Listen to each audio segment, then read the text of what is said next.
Oh man, if Yeah. Carr comes out of retirement and starts for the Cardinals, I mean, You got the Cardinals, Vikings, Jets. Could all be in on Derek Carr. well, the Carr literally came out and said, "Well, I'd come out of retirement for a contender." So I don't think he's going to come out of retirement for the Arizona Cardinals. Just gonna throw that one out I mean, there. that rules out the Jets too, right? Yeah, I don't think the But he Jets are likes going to be Billy contending. Musgrave, who's going to be in New York.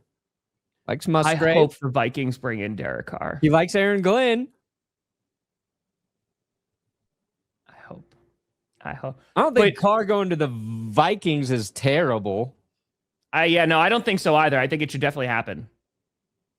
Dude, when Derek Carr and the Vikings just slice us up, Packers, slice up like I asked for this. I'll be like, I was the first person cheering when they signed Kirk Cousins to that $84 million deal the first time, and then I cheered again when they gave him an extension.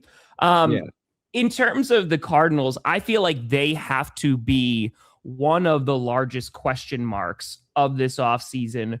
And the Dolphins are not far behind, right? Like they're hanging around there too. The Jets are going to have to do a full-blown, we'll see what they do with all their draft picks. But the Cardinals are in an interesting spot because they have a top 3 draft pick, right? They're picking at number 3. They do need a quarterback. The problem is the quarterback that they currently have on the roster, Kyler Murray, is due a ton of money. And so I'm sure that they are going to try and get out of that contract, but I don't know if anyone's going to take that contract on because it's not a fun one. They owe him a whole bunch of money. And then it's like, okay, well, you just got a new head coach. How much leeway is LaFleur going to have there in Arizona? Like that's a team that they have some fun pieces, but oh boy, yeah, they I have no idea where they even begin because like they have to figure out their QB situation first. Yeah. It appears that I think Kyler's on his way out there. I think somebody will trade for him. I don't think they're going to command a big haul for Kyler Murray because I think whoever does trade for him, like part of that bargain is they're taking on a substantial contract. Sure. And there might be like, one of those scenarios where they pay part of it this year or whatever. I don't know exactly how it'll work out. And it seems like Kyler needs a fresh start somewhere. It feels like the Cardinals need to move on in a different direction. And I think just watching Jacoby Brissett play better last year, holy fuck, Lord Taco. Do you know how many tacos I can buy with that? Johnny John John!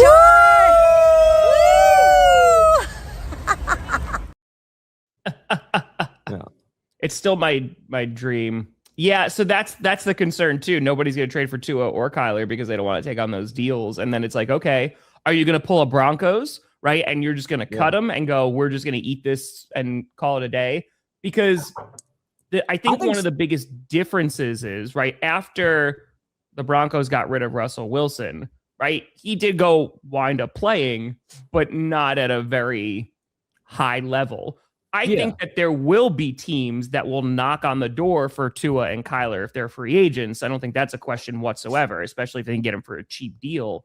And especially like with Kyler, I think somebody will take a shot on their athleticism. Yeah. Right. Like he would be a guy where I was talking about this yesterday. If you are the Raiders, right, and if they're all in on Mendoza and they're like, okay, he is going to be our guy, it would make sense while the state of their offensive line is, as you would say, hot poo-poo garbage, that maybe you bring in a guy like a Kyler Murray, like a Malik Willis, who could scramble, who could run behind an O-line that's not so great, just so you don't have your young quarterback constantly taking those hits. It could make sense. No, that's fair. And Kyler's biggest cap hit is this year, right?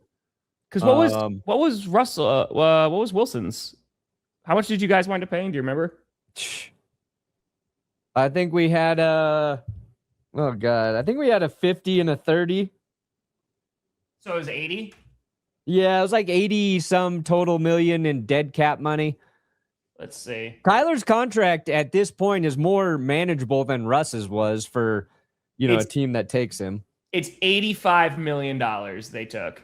So it's not out of the realm of possibility that you have, one of these teams go, okay, like, yeah, we're going to take a substantial cap hit because these contracts haven't worked out.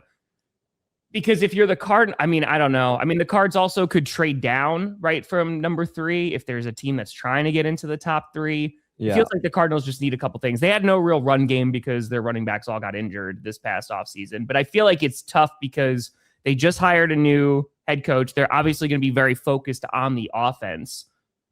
But what's your password? Whoa, dang it. Ignore that.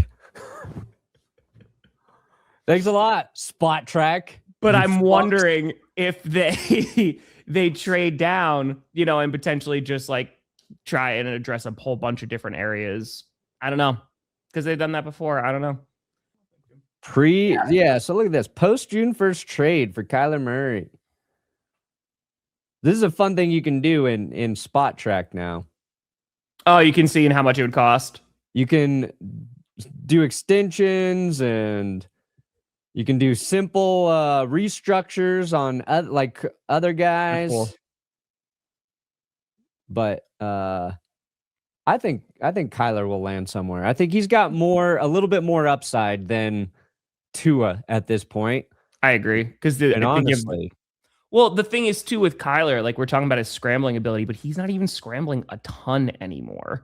No. So like he can, and that's exciting, and especially if he's like, but I don't know if he wants to do that. Like, yeah, he talked about I don't know if he talked about it. I forget where I saw it, but it's just like, yeah, Kyler just some weeks tells the coach that he doesn't want to run in that game. Yeah. Which Kyler's had such a weird persona at the position. You just kind of believe it. I don't know if it's true or not, but he just seems like a guy who does not really love playing quarterback. He just kind of does it. He's just so athletically gifted. He was like, I chose this over baseball, and now I just kind of got to do it. Now I just got to play football. I guess. That's not fair to him. I don't know for sure, but he doesn't seem like he fucking loves it. I'll tell you that.